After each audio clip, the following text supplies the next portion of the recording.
Shout out to Chris from Pro O for getting these done for me, setting them up for me for my weight and discipline and that.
Not sure what you guys have your forks, but I have them through to the second line. I find it's not too twitchy, but still pretty responsive.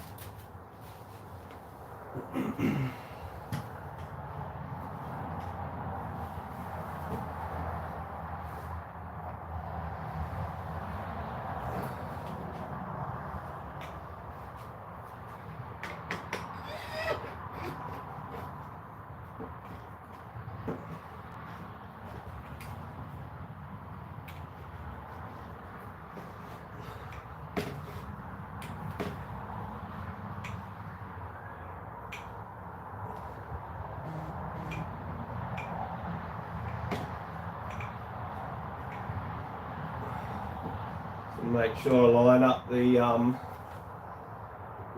bleeders so I can actually get at them from above the bars.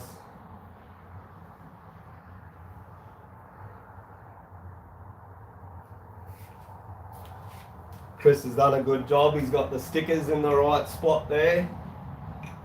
Wouldn't expect anything less.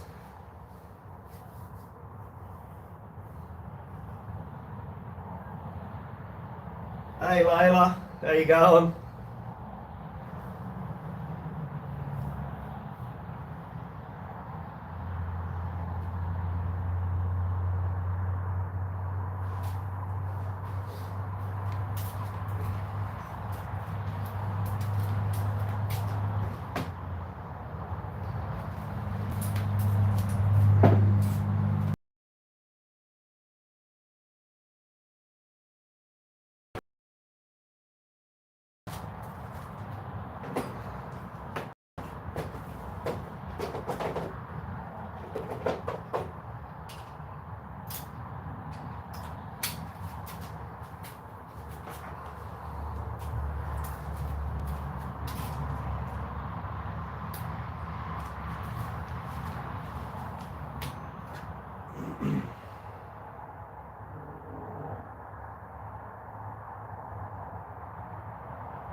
Rightio, so just double checking the torque settings for the triple clamps.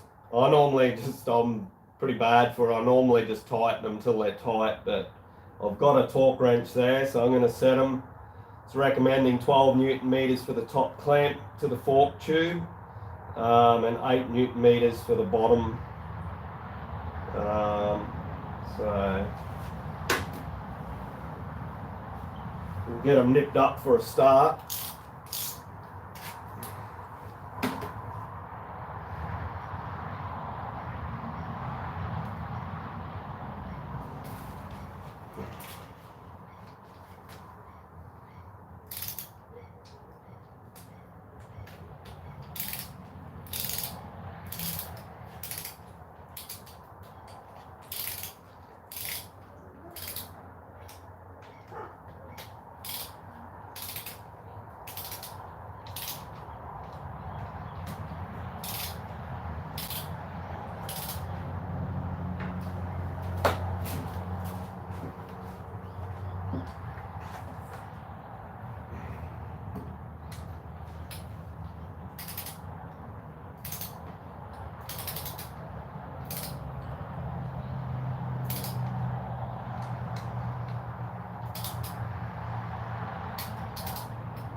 Game over.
just recently had the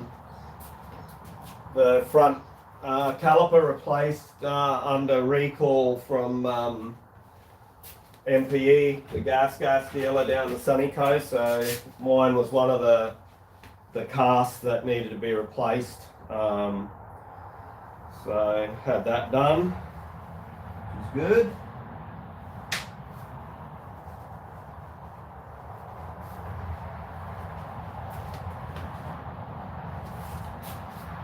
So I run a bit of thread locker on these ones, just a removable grade, but just something to stop the bolts from rattling loose.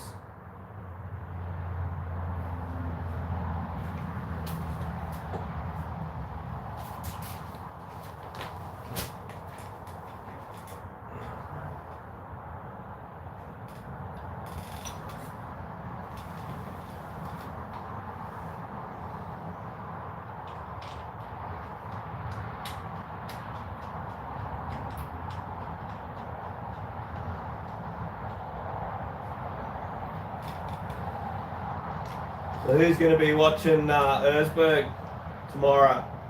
Just having a little bit of a look at a few of the prologues and that.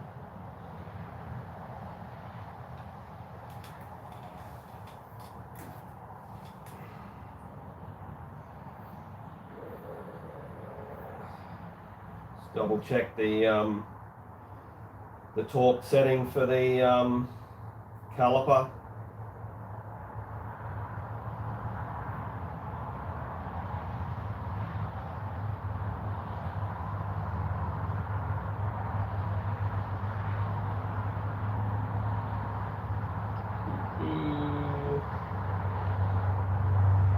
Generally 6 and 10 Newton meters.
Oh, wakey wakey. I'm not open.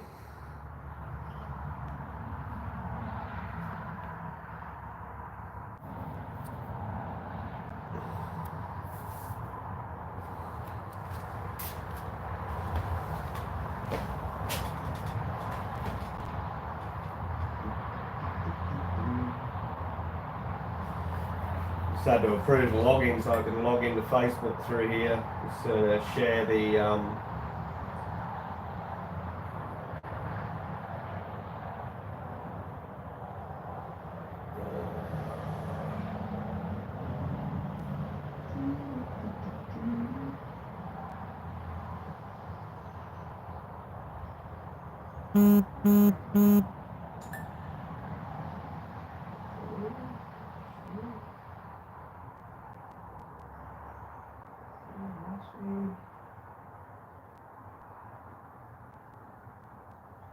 very bloody slow.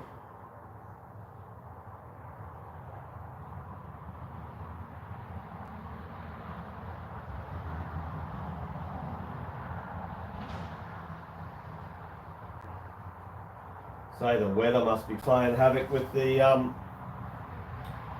internet connection of rainy, shitty weather, plus everyone's home. Puts a bit of strain on the internet service out here in the bloody whoop whoop.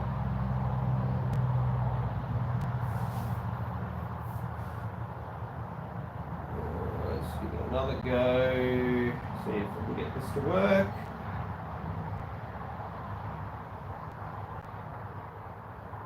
Alright, don't want to play the game.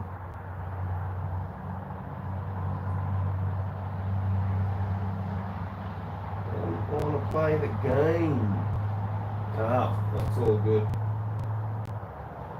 It's all good. So what did I say on the Newton meters for the caliper bolts? Can't remember.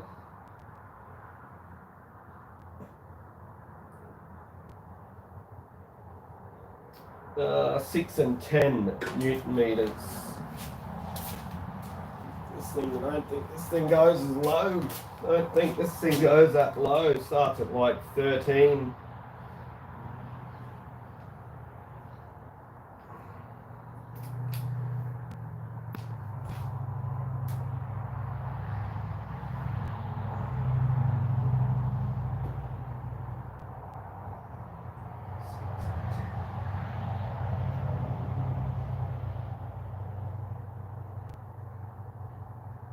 Showing 9 people in here. I don't know if you're commenting whether this is just really slow or. But g'day to everyone that's in here watching. Appreciate you coming in.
Focus X and SX Factor, thanks for your support, crew. Appreciate all my sponsors and supporters for everything they do for me. From sharing my stuff to giving me stuff for free, discounts, services. Thank you, all of you. Greatly appreciated.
If anybody's in here that's got the ability to actually type in the comment, can you type a comment in so I can just see if the comments are actually coming through?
I know when you watch from like TV and that, you don't have the ability to go into the chat and comment. When you're on the phone, you can. You just tap in the little box down the bottom that says chat, and you can type to me. It's a pretty cool thing about the live streams is that you get to interact with your subscribers and that. You ask questions and stuff like that.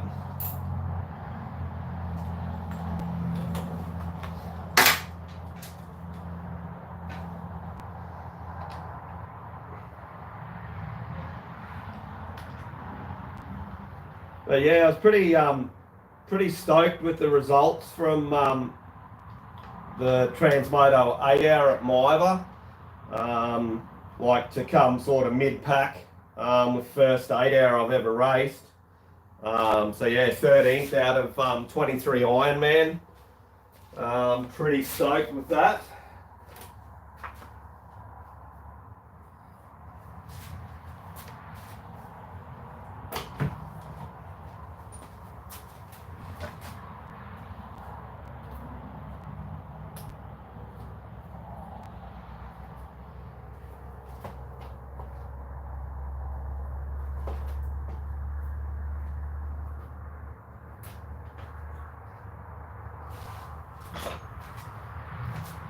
Pretty bloody stoked, I tell you, to pull up afterwards with minimal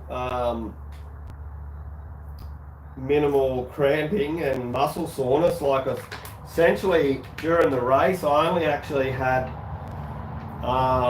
very onset of cramping. Like basically, I could feel the muscles starting to get tight, but I didn't actually get any actual cramping during the full 8 hours of the race, which I was really stoked about.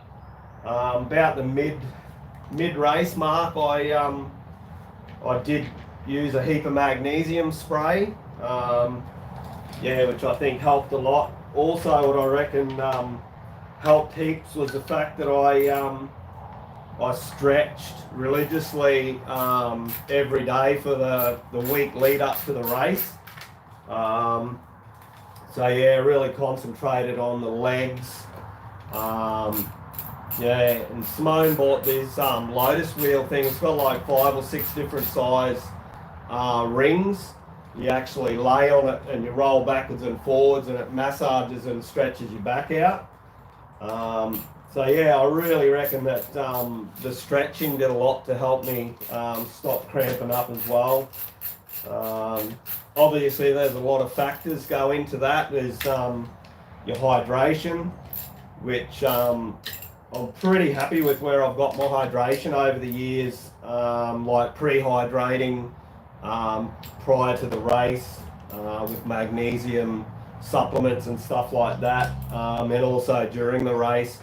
I probably don't drink enough as what I should during, but yeah, I'm considering going to a hands-free for the drink, so I don't have to sort of take hands off the bars and search for the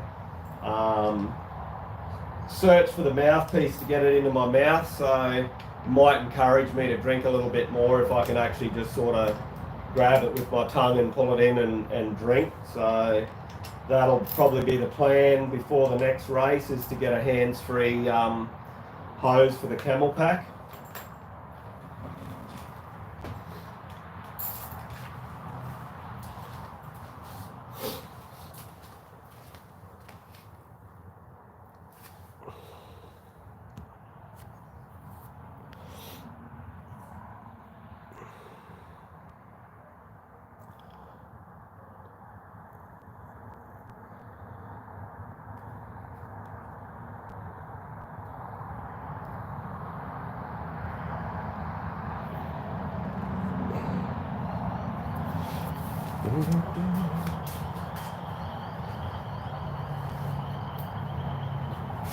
Bloody stoked with these Midas single green on the front. I run single green front and rear for the Transmoto. Well, that's Whether you can see that well, but that's 192 kilometers and pretty much 8 hours of racing on these, and yeah, there's barely an edge worn off them. Like I'm running a soft mousse in that. So yeah, really happy with the tyres. Thanks, Miters. Appreciate your support, having me on the rider support program this year. Much appreciated.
Do you guys put grease on your axles before you slide them in?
Do you guys do the sequence for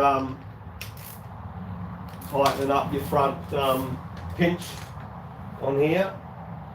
Like where you tighten the axle and then loosen, try and get the axle to center itself and through the wheel with the fork lugs.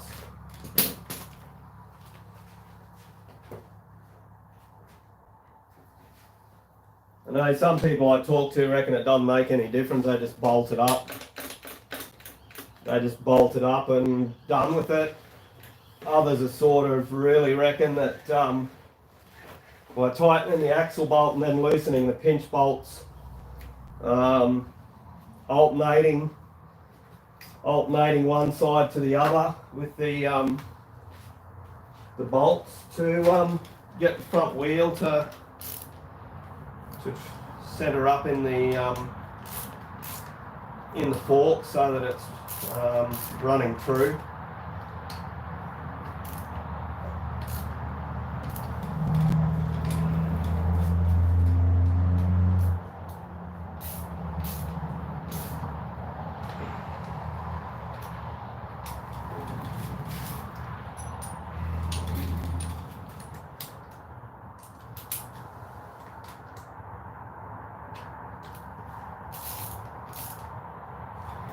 What have we got here? Hey, how you going, Conrad Enduro? Is that you, Connor? Connor Peaks? I know you used to be Conrad or something like that. Is that you, Connor?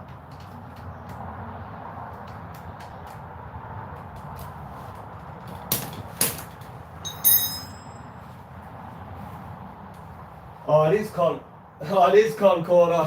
I didn't look properly. I thought it said Conrod. How are you, man? You getting out and riding at all? I see you were busy there a while back, like building a house and that, man. Getting out on the bike now or what?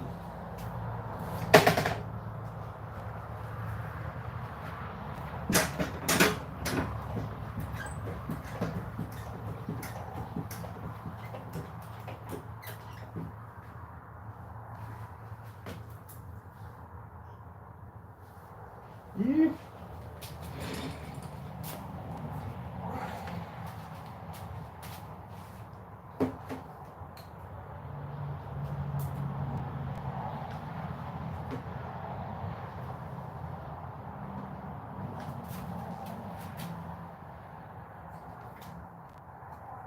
Can't wait to test these bloody these forks out now that they've been set up for my weight. And I asked Chris if he could do them as plush as possible for me because of my wrist. Like the 8-hour, man, just absolutely, as the track deteriorated, my wrist just copped a flogging from all the ruts, braking ruts and braking whoops and that. So yeah, just trying to find a setting that holds up well enough to give me good feedback through the forks, but also plush enough to reduce the jarring on the wrist in the really rough stuff. So yeah, keen to get out and yeah, give them a test and see how it all holds up. It's awesome to have Chris from Pro Suspension helping me out. So yeah, he's going to help me out with the settings and that, and we'll see how the valving is, the shimming and that he's put in here. Yeah, see how that goes. He said he's put a lot more dampening in these. The setting that was on from the previous rider had next to no dampening in there. So what was happening with me, because they were set up for an 84 kilo rider, and I'm like 90, 91 kilos, and the fact that they'd been set up with bugger all dampening, that the forks are just blowing through. Like when I was hitting stuff, they were just punching through and not dampening at all. So yeah, keen as mustard to get on and test these out.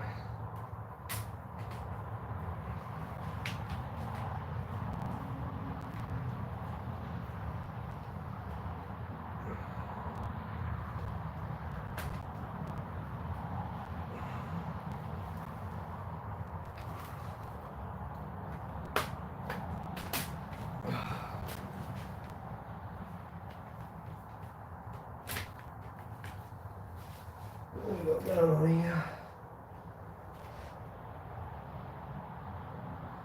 Oh, so you sold your house because you sold your bike because you needed money for the house, but the house is all done now. Yeah, cool, man. Yeah, once you get back on track, definitely, yeah, if you end up getting another bike, mate, get out there and get amongst it, eh?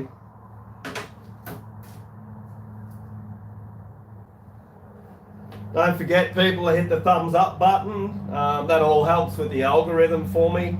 Helps get my videos out there, and also, yeah, it'll recommend my videos when they pop up. You'll, if you got your notifications switched on, you'll get notified of when I go live or post up a video, and also any similar content.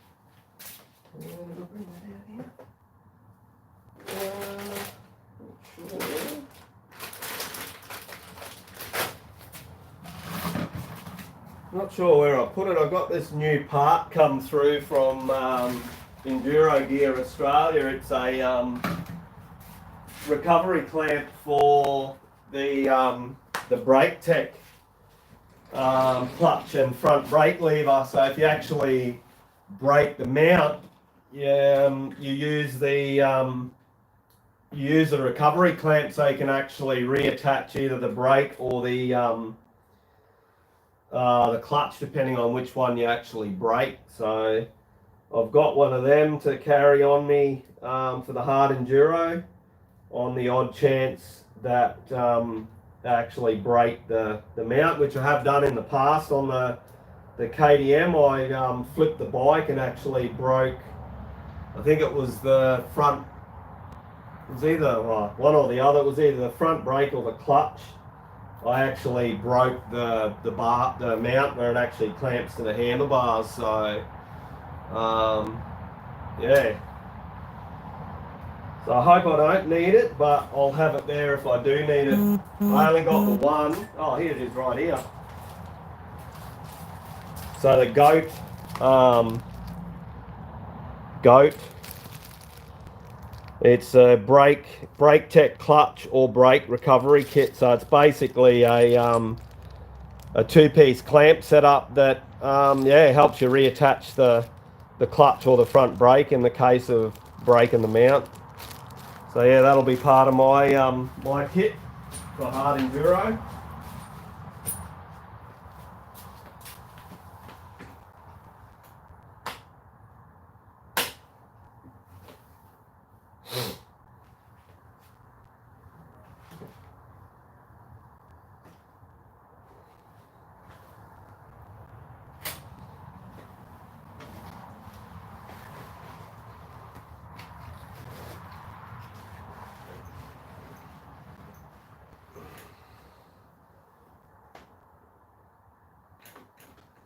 Very good, very good. All bolted in, very nice.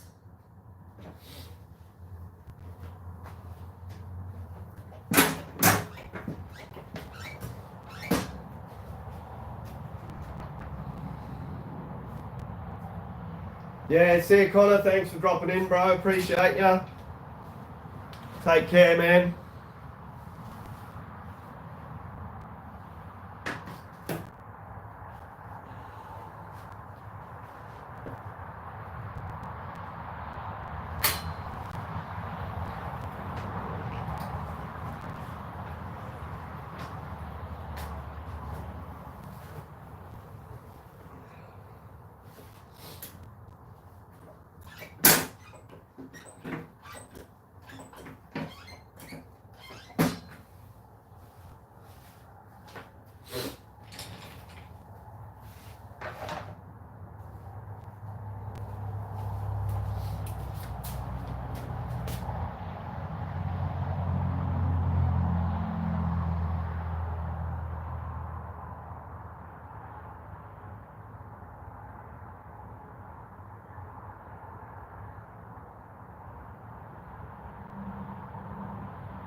Oh, that's what I got to put back on.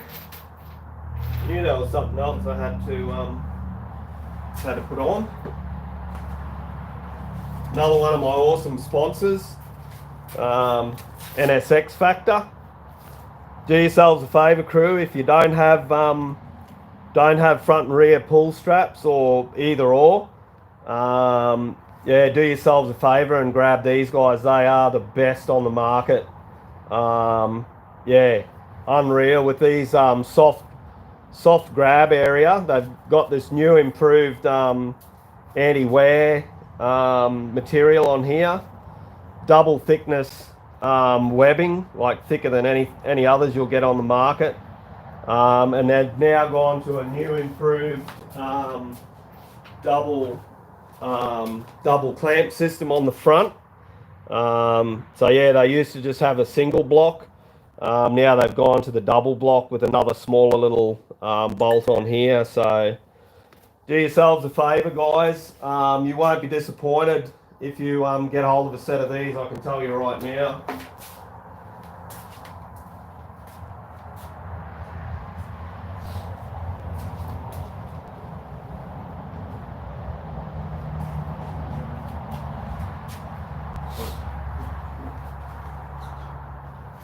One of the good things about these is, unlike some of the other brands, is the other brands are come to you either stitched or however they are already like this, so you have to actually pull your fork tubes out to actually fit them. The system on these guys, you actually just put it around the fork, put them together, put your blocks on either side and clamp them together. Job done without removing your forks.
So did anybody get out riding today?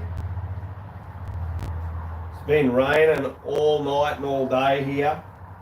Yeah, she's going to be wet around for a little bit, I think, after this. Crazy.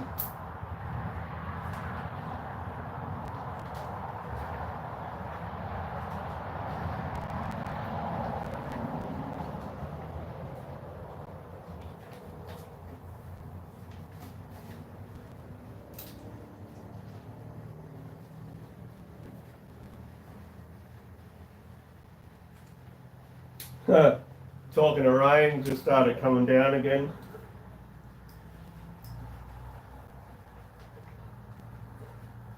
The local club had a trail ride organised for tomorrow, but they've had to cancel it because the properties is too wet and the risk of ripping it up too much and damaging the road into the property. So that's been postponed. But got to look after the properties and the property owners. You know, it's getting harder and harder to get private property to ride on with litigation and stuff like that, and yeah, scaring off a lot of potential property owners from allowing us to run events on their property, but trying their best to keep the club alive.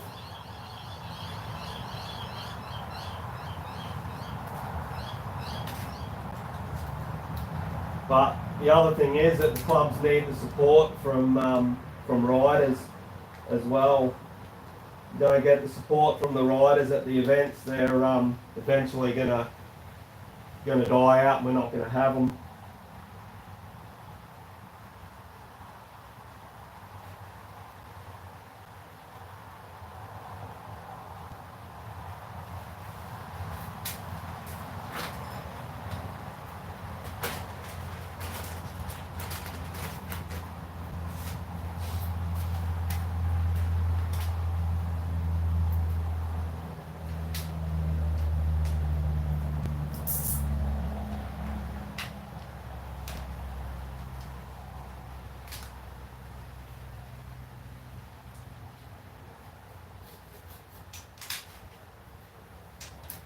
So set up with these guys is you just run a, comes with it when you initially buy it, but when you cut the zip ties to remove it for maintenance and stuff like that.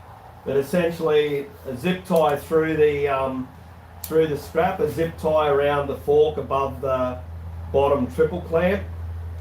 This just stops the risk of the pull strap sliding down the fork. Yeah, so pretty easy to install, and yeah. Right on the inside of that, I think. You can't see it then.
Got to remember to tighten them bloody bolts up on the what do you call it?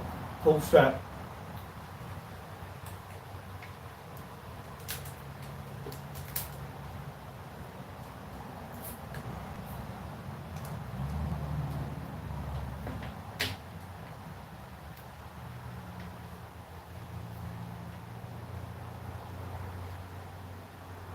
Just easier. I find it easy to put the zip ties through before tightening the bolts on the strap. Just a bit easier to slide the zip tie through before it's clamped tight against the fork, because on the WP forks they're actually quite a snug fit. So they probably almost wouldn't actually slide down even without the actual zip tie, but yeah, better to have the zip ties on there and definitely not have them slide down.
Yeah, 4mm Allen on that one.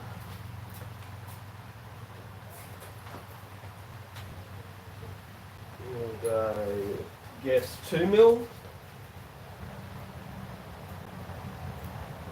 Yeah, and 2mm Allen on the smaller fella.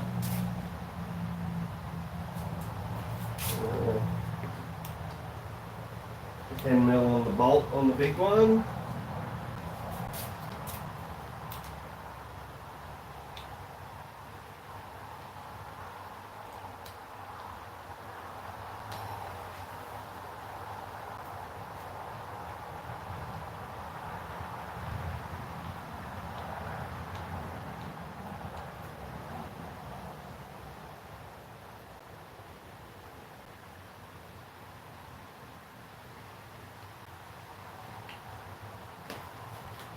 I'll give you a close up at the setup on this as soon as I've got it tightened up.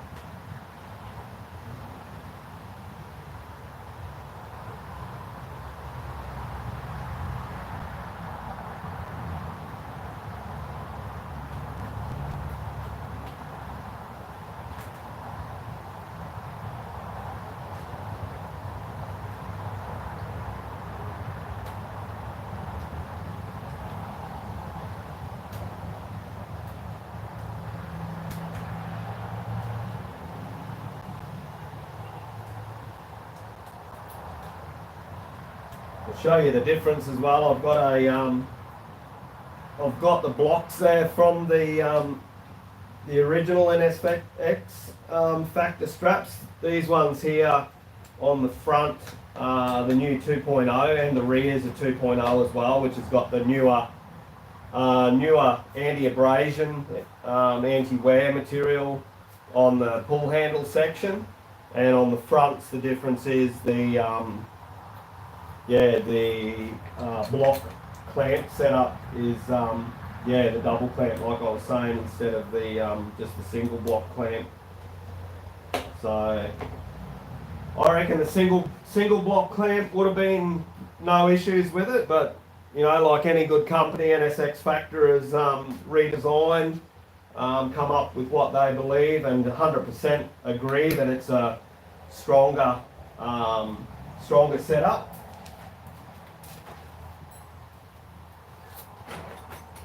I'm going to take a guess and reckon that's going to be 8mm.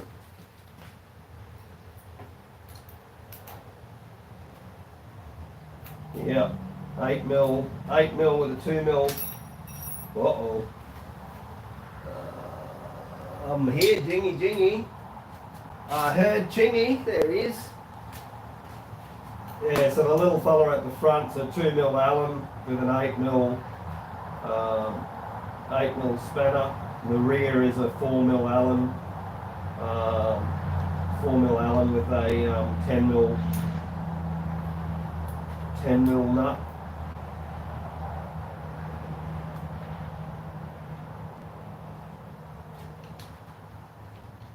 Oh, maybe not, maybe it's smaller. That's actually smaller than 8mm. I thought that was holding up, but it must be like a 6 or 7.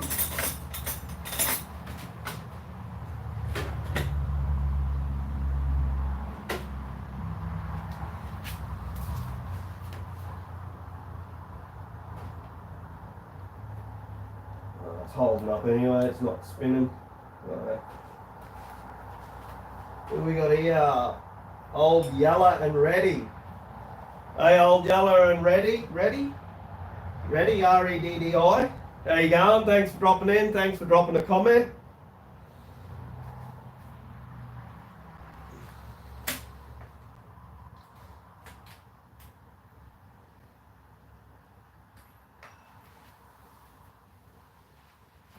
Appreciate everyone that's in here, everybody that's been in.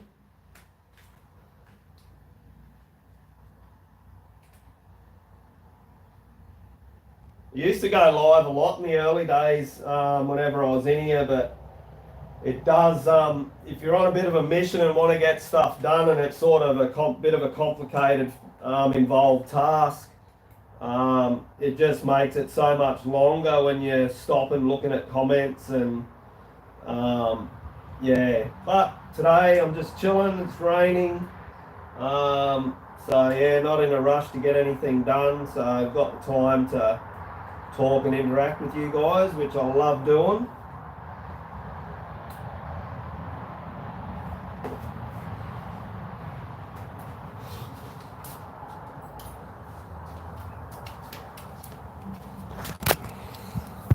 So this is the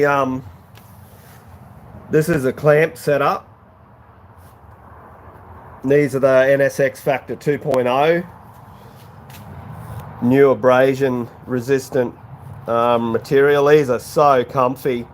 Like, I wish everybody I helped had these on, because it's so much better on your hands and actually grabbing on the webbing itself.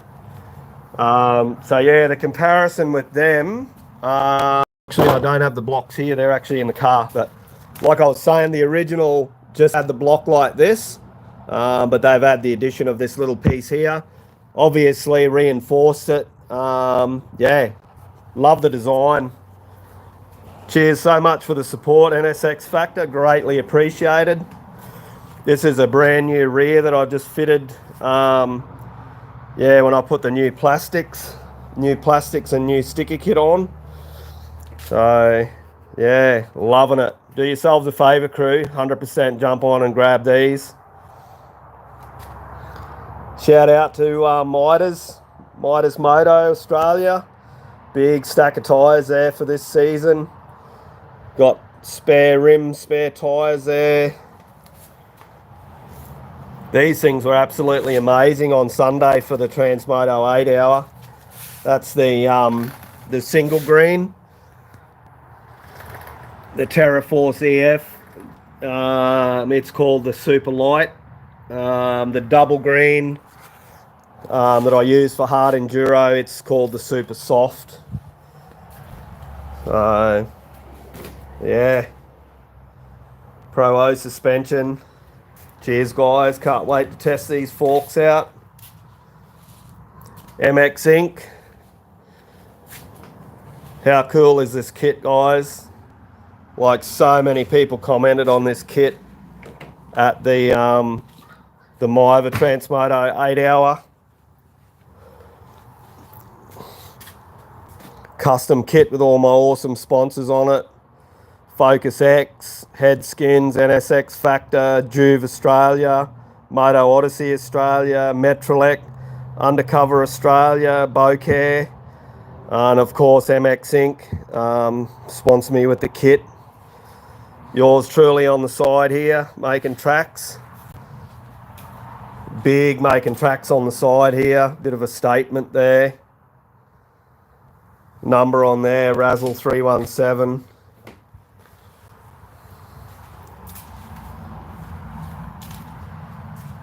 Love it.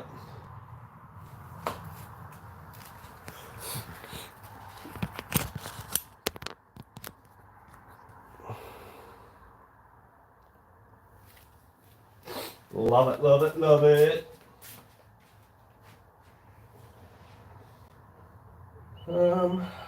Must be getting close to a service too, I think, after that race.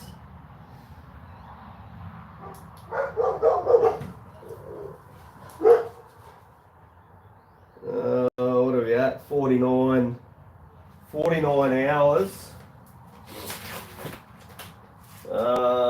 Did filter, oil and filter. Did I say it said 49 hours? 49 hours. Yep. Smack on. Time for oil and filter.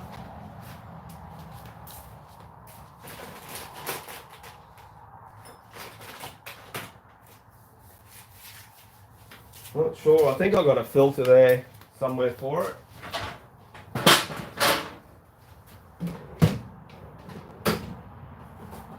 Yeah, got a filter there.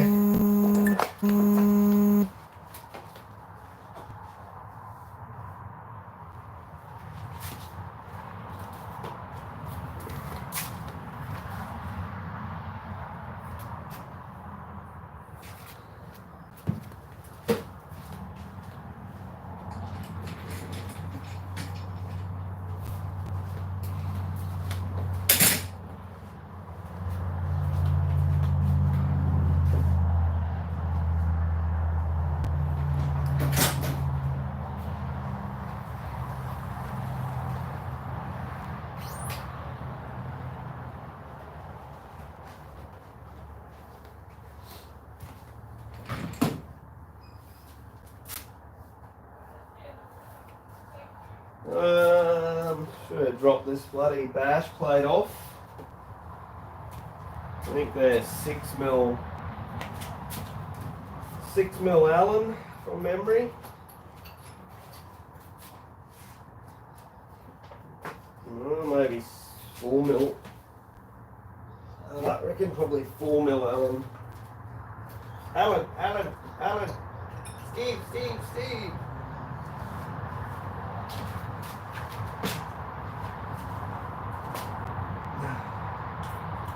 Yeah, 4mm Allen for that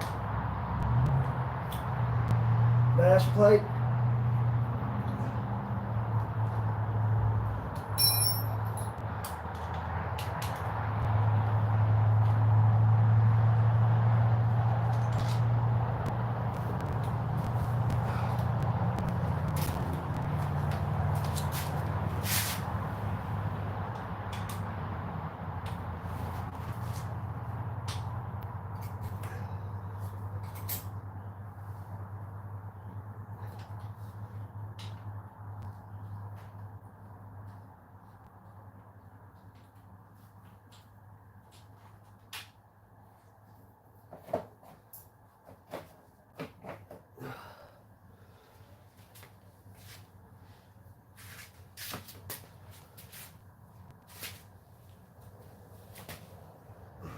I haven't pulled this off to clean it properly yet.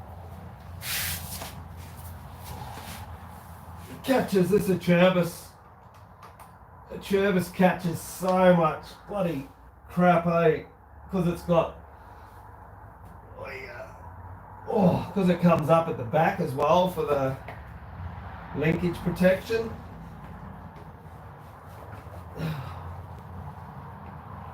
That's tight, isn't it? Oh, who did that up?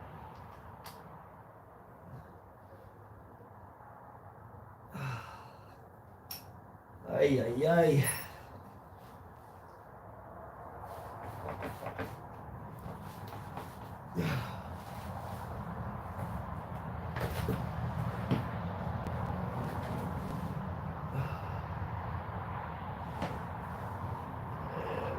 Look at that down there.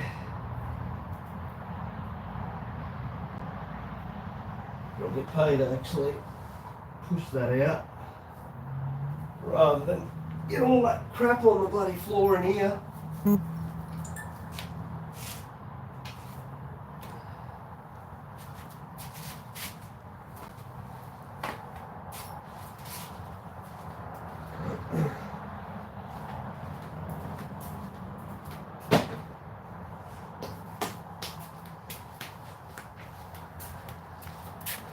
Excuse me for a sec, I just got to reply to a message.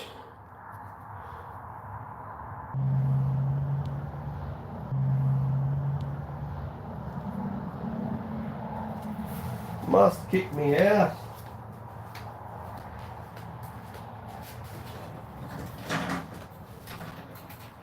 Just going to push this bike out just to get rid of some of that crap off the bottom there before I muck around with the oil.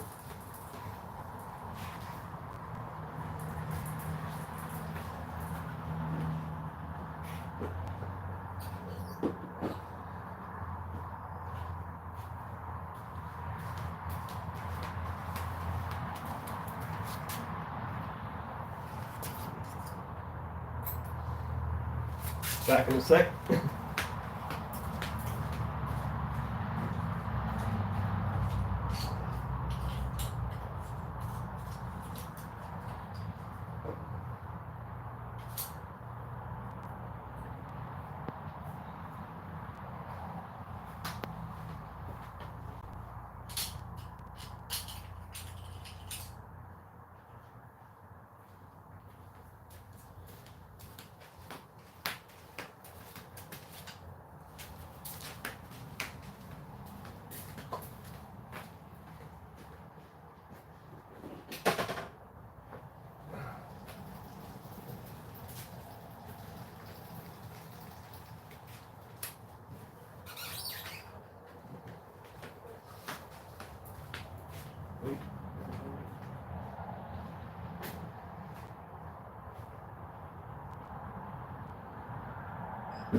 $13 there, somewhere there.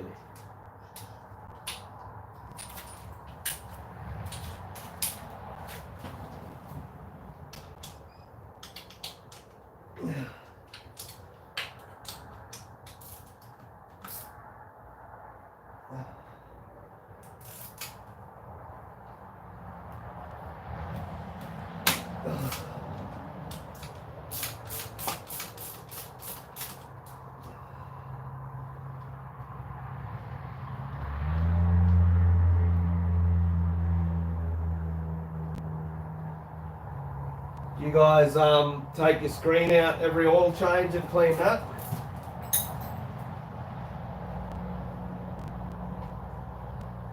I know of people that don't. They only just drain the oil out of the bottom bung and don't bother touching the screen. The old the KTM had two screens. Had a little screen, I think it was at the bottom of the gearbox. The gasser only has the one. It has the bung with the magnetic tip, and then it has the the side one with the screen.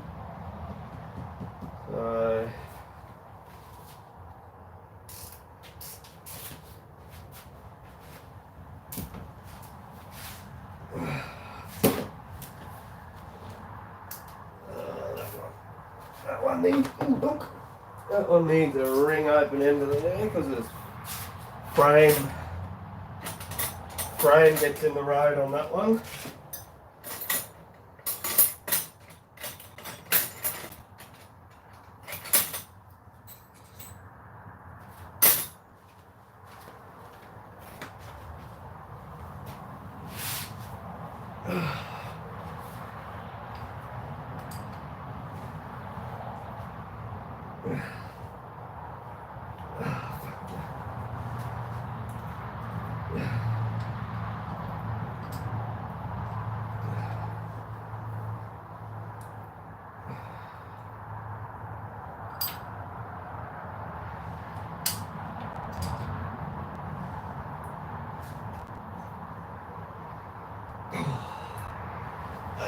Ay.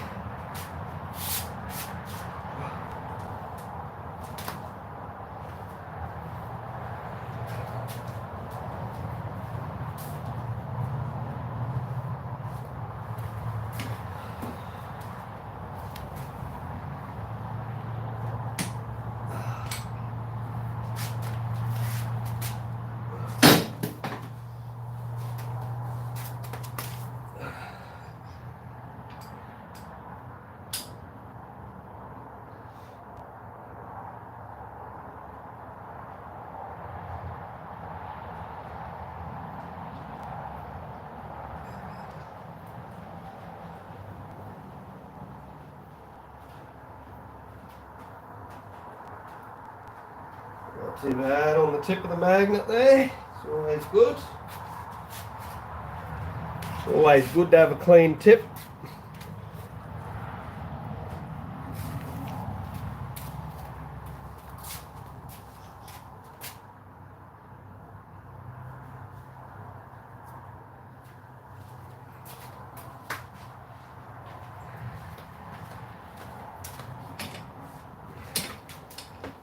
I hear of people doing oil changes as well without actually changing the filter. I don't know. It's oh, what do you compare that to? Washing up dishes in dirty dishwashing water that you wash the dishes with the night before. So pretty much putting brand new clean oil through a dirty filter. Like, So the minute the bike started, your brand new oil is contaminated with the oil and the shit that's already in the filter. Like, for the sake of I don't know, in the case of gas KTM, like a $14 filter, if you're getting a good quality filter, are you going to sacrifice $14 with the risk of destroying a, you know, what, $4,000 to $6,000 motor for the sake of not doing a bloody $12 filter when you do your oil?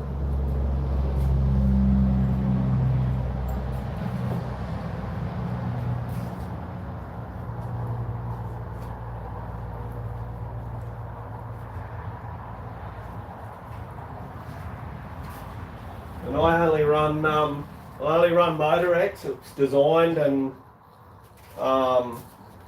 developed originally for KTM. Obviously, gas now is part of their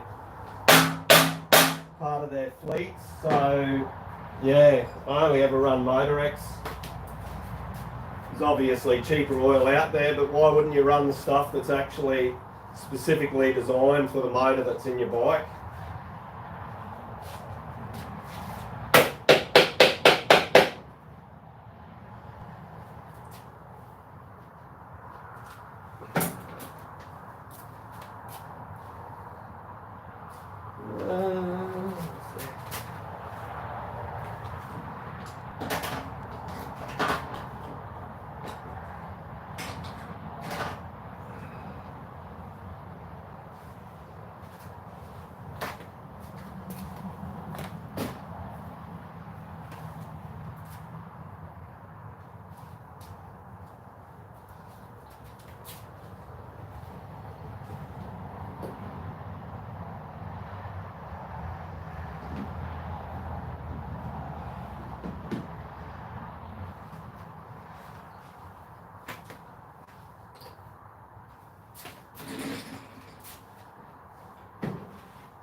I normally just pre-fill the filter as well. I just top it up to the brim with oil before I chuck it in the motor. That way there's oil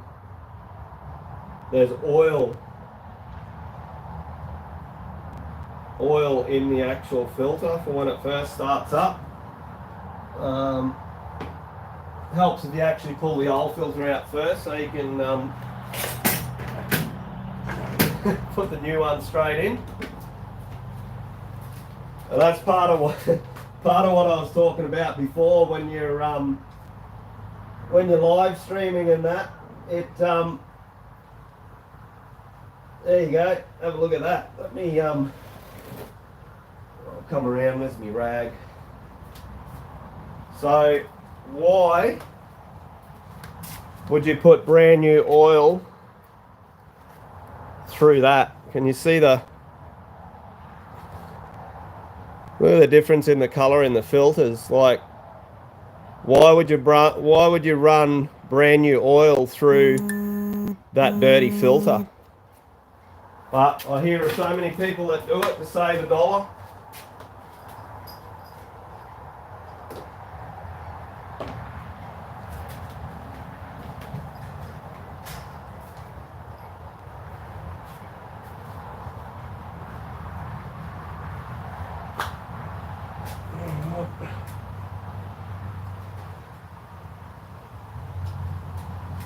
Always make sure you put your lid on your oil after you're done. I don't know how many times over the years I've put the oil bottle down with no lid on it and kick the bottle open and lose half a litre of oil. That shit ain't cheap. Like 140 odd bucks a bottle.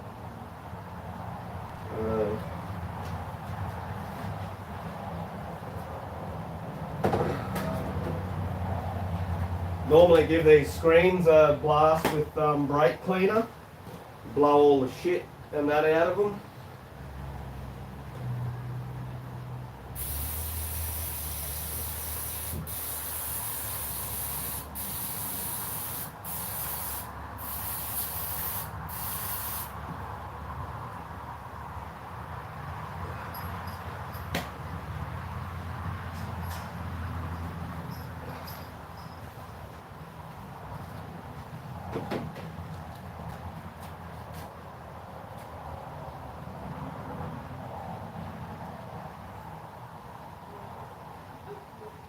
Hey, random base. Thanks, bro.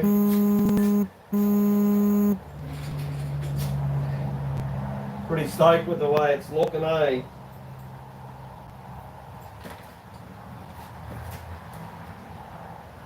Your random base shorts. Cool name, man. Thanks for dropping in. Appreciate it.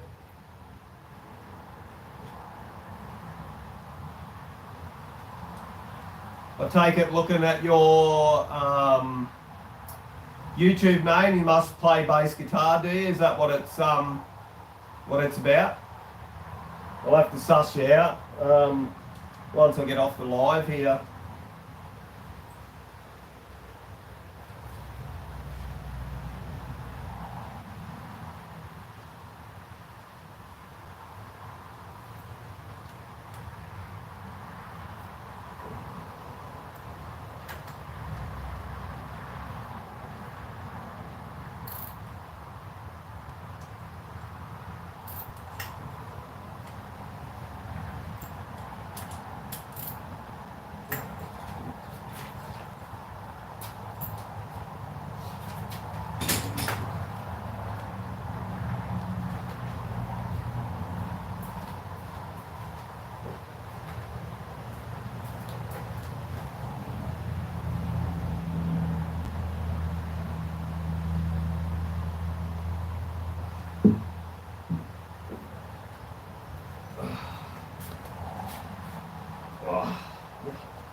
She's all out of control here.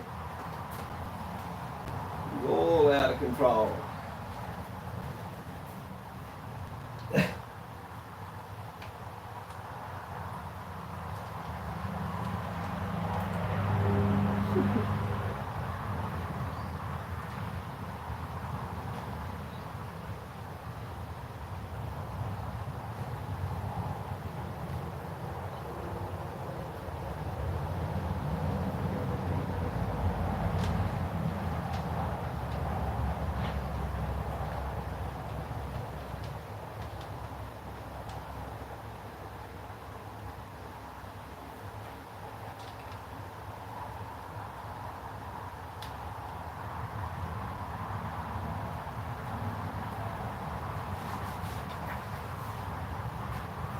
Make sure you put your bungs in before you start filling up with oil.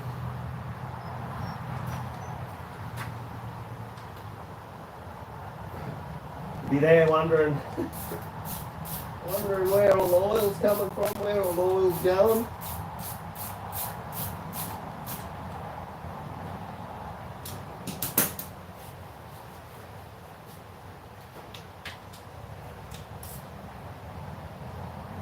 The early days I used to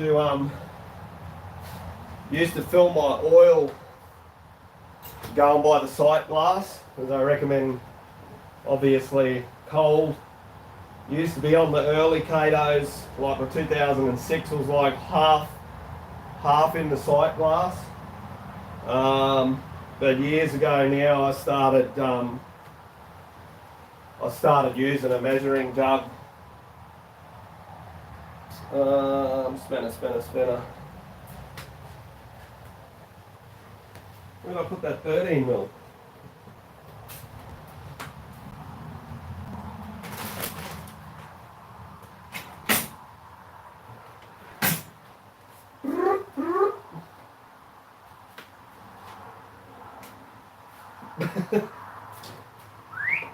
Mil.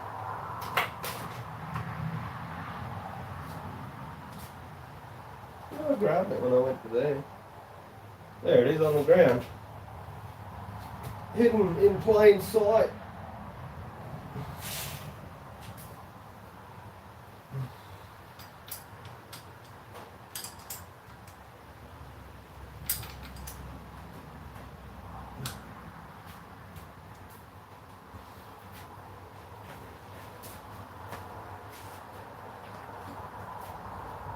Yeah, so years ago I went from using filling via the sight glass to actually measuring, using a measuring jug and actually putting in the correct volume of oil.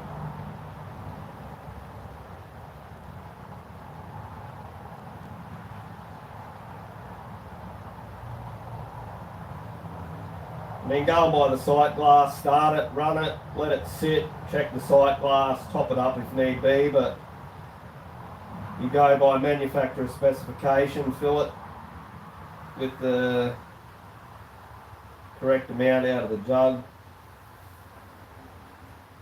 Can't go wrong.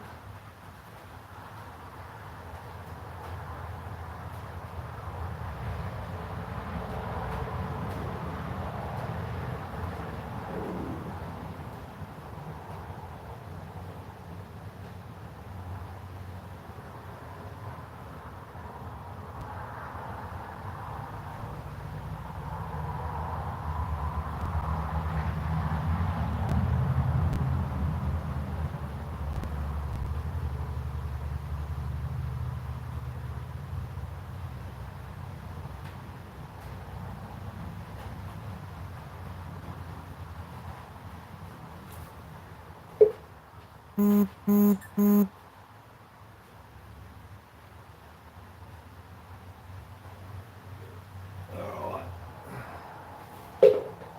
For now.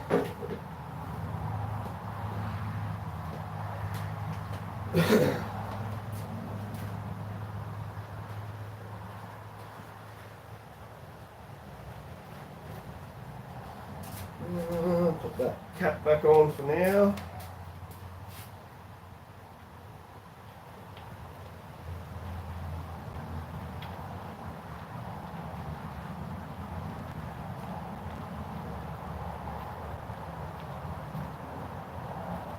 I'll degrease all that bottom of that engine and that. Now that I've got the bash plate off, I'll give that a degrease and a good clean before I put that bash plate back on. So that's all done. Oil filter cap is on and tight. The two bottom bungs, screens back in, they're tight. Oil in. Sweet. Got a clean, I think I got a clean filter. I had two spare clean filters for the race, which I think I only used one. I think I only used one spare. So normally run the tear offs as well. So that was the filter. That was the filter that come out at the end of the race.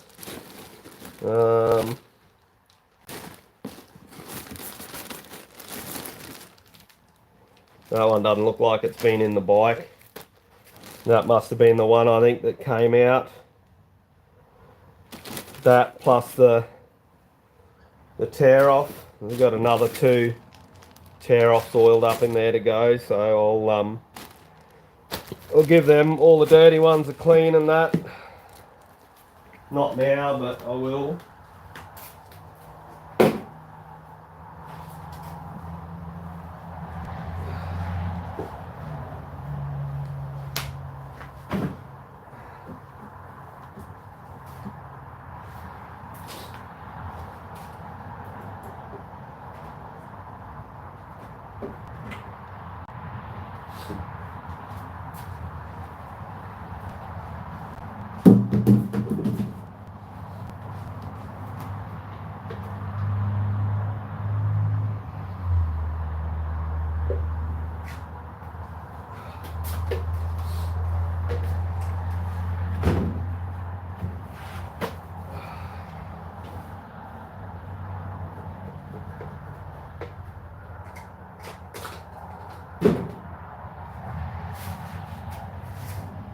I'm going to put this back on the stand and give the chain a lube.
So yeah, Motor X off-road full synthetic chain lube. Same deal with this stuff. Some people reckon waste of money, just use WD-40. But yeah, I've been running this for years now, and I reckon it definitely prolongs the life of the chain. The off-road dirt doesn't stick to it. So, but once again, each their own. You run what you want, I'll run what I want, and this is the stuff that I like. So,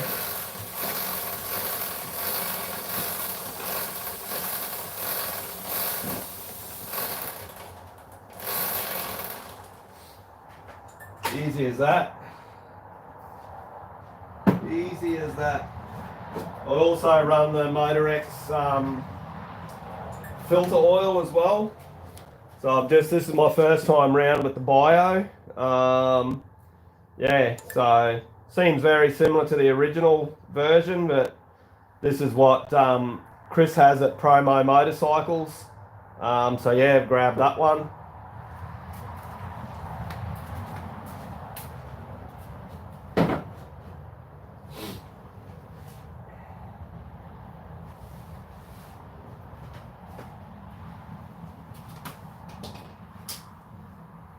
Rightio, so that's all in. She's just pretty much ready to ride, apart from shoving an air cleaner in it.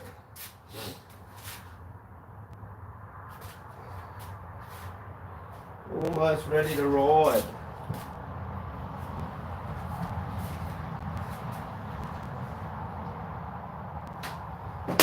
Probably no reason.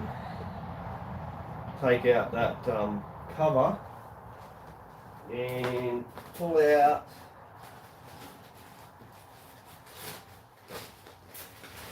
air filter, pre-oiled in the Ziploc. Filter tear off, pre-oiled.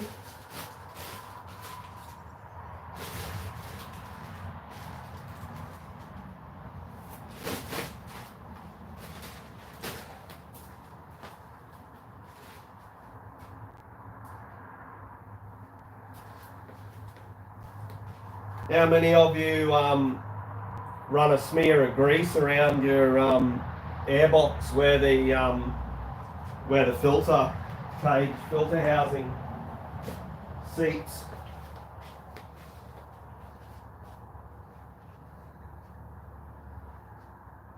Doesn't really cost you anything, but once again, some little simple, cost-effective thing can save you dust in a motor. So obviously, as your air cleaner starts to get blocked up with dust and dirt and stuff, it starts looking for the least path of resistance. So if this starts to get blocked up and there's a gap here between your air cleaner and your air box, guess where the air is going to go? And guess what the air takes with it? Dust, dirt. So doesn't hurt. Take you 2 seconds to put a smear of grease around there before you put this in. Peace of mind, just seal those tiny little gaps at the risk of dust getting through.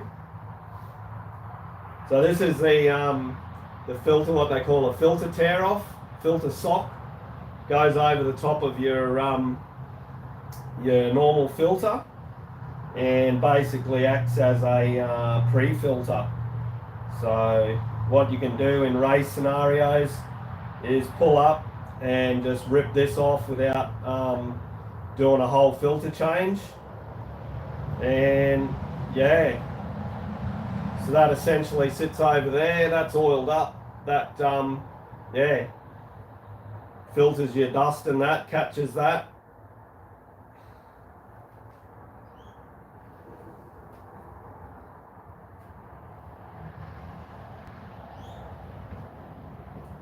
Ooh.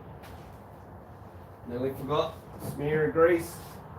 It's already got grease on there from the last, but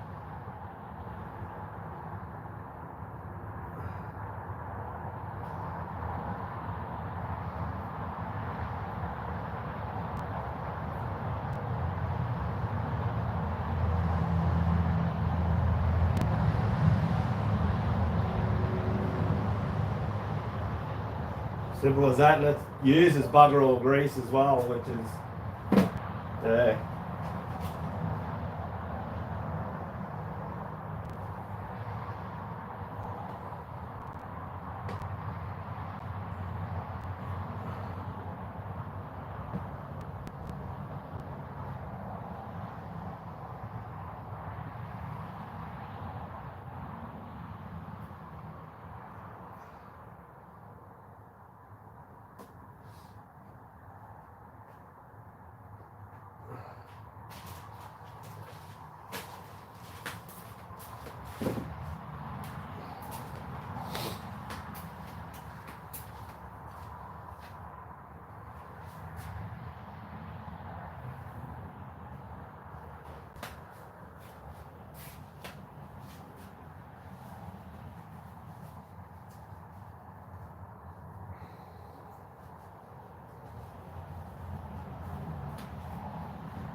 I don't know how well you can see that, but there's stick in there.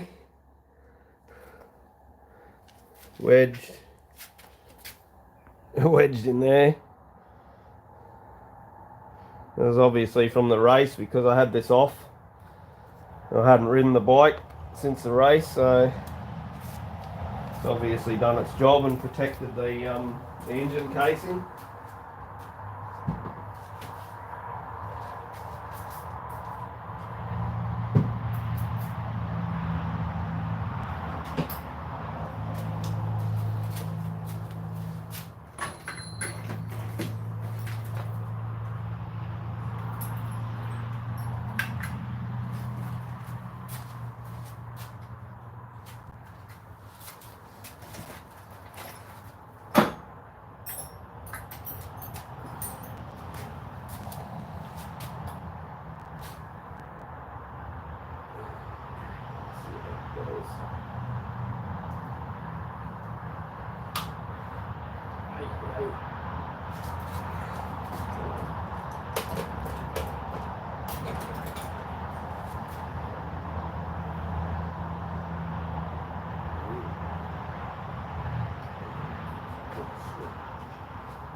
Alright.